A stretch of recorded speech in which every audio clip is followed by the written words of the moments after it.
tervist! Võite 3 korda arvata, millest räägib minu tänane video. Vihjeks on see, et kus ma praegu asun. Jah, tänaseks teemaks on rannapulm. Ja toon teile välja mõned olulised aspektid, mida silmas pidada, kui te planeerite rannapulma. Number 1. Ilm. Üks kõige olulisemaid faktoreid üldse iga sündmuse planeerimise juures, aga eriti rannas. Et te võite küll mõelda, et kui päike paistab, siis on kõik hästi, aga tegelikult üks kõige olulisemaks faktoriks rannapulma puhul on tuul. Tuul võib ära rikkuda nii mõnegi asja, et kui tegemist on tõelise tormiga, siis lendavad lillepotid ja loorid ja kõik muud, nii et alati peab olema varuplaan olemas, kui ilmataat üllatab meid ennenägematu ilmaoludega. Nii et jah, rannapulma planeerides mõelge selle peale, milline on ilm. Teine päris tähtis faktor on see, kas tegu on avaliku või veidi privaatsema rannaga. Avalikes randades teadaolevalt ilusate ilmadega kindlasti on väga palju inimesi. Ja kas te tahate, et teie ilupiltide taustal on daam täpilistes bikiinides?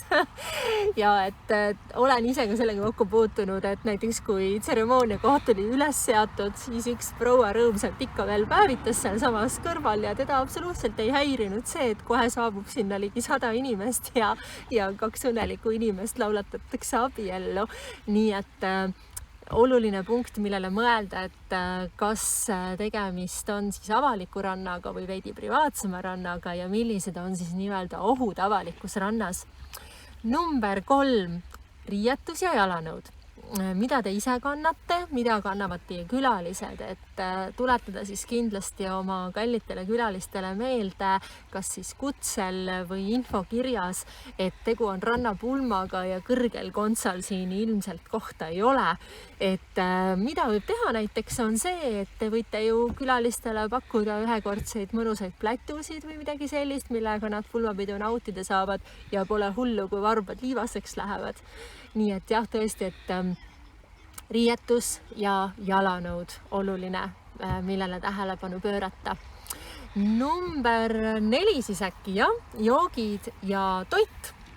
Miks mitte? Kui juba on tegu rannapulmaga, siis teha ka joogid ja toit vastavalt sellele temaatikale või stiilile. Mõnusad kokteilid, mereannid, midagi sellist. Nii et rannapulm võib olla ka vabalt stiilipulm. Siit liigume edasi järgmise punkti juurde, dekoratsioonid rannapulmas. Ei pea tingimata kasutama kalavõrku ja erinevaid teokarpe, et võib väga lihtsalt lahendada stiilsete värvitoonidega. Eesti meri on tihti hall, tumesinine, rohekas sinine, et kui neid tuua mõnusasti dekoratsioonidesse sisse, siis tegelikult saab ka väga minimalistliku ja stiilse pulma kokku panna. Aga loomulikult, miks mitte kasutada rannast leitavaid kive, liiva, kõrkijaid, mida iganes vahvat, et tegelikult ma arvan, et dekoratsioonide eelarve tuleb isegi üsna madal sellisel juhul. Nii et rannapulm tõesti võib siis olla ka üsna otseselt rannast leitud erinevate toredate vahenditega või siis väga peenelt ja minimalistlikult vihjates sellele, et tegu on rannapulmaga.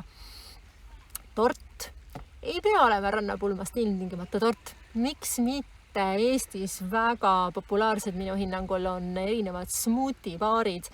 Väga vahvaid tegijaid on, kes tulevad kohale oma smoothie stationiga ja teevad teile kokku imemaitsvaid, tervislikke, ägedaid, värvilisi, rohelisi, kollaseid, siniseid smoothisid, mida siis tordi asemel nautida, ära dekoreerida erinevate marjadega, et pulm on väga eriline päev.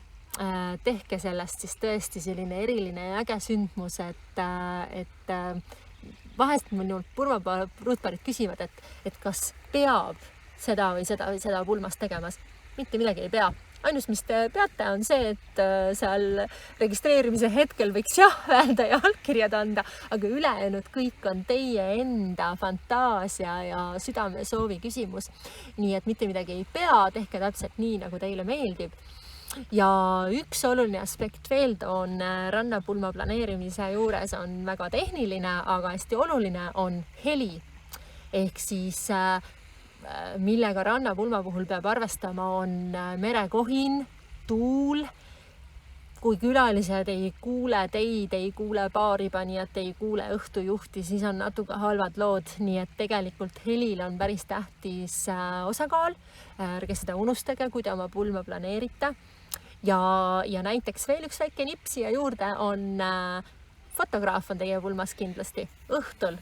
Kui on selline kaunis päikseloojang nagu täna, las fotograaf võtab teid käe kõrvale ja leidke näiteks 30 minutit õhtukavast ja minge tehke lummavaid päikseloojangu pilte ja te olete pärast nende üle väga-väga õnnelikud.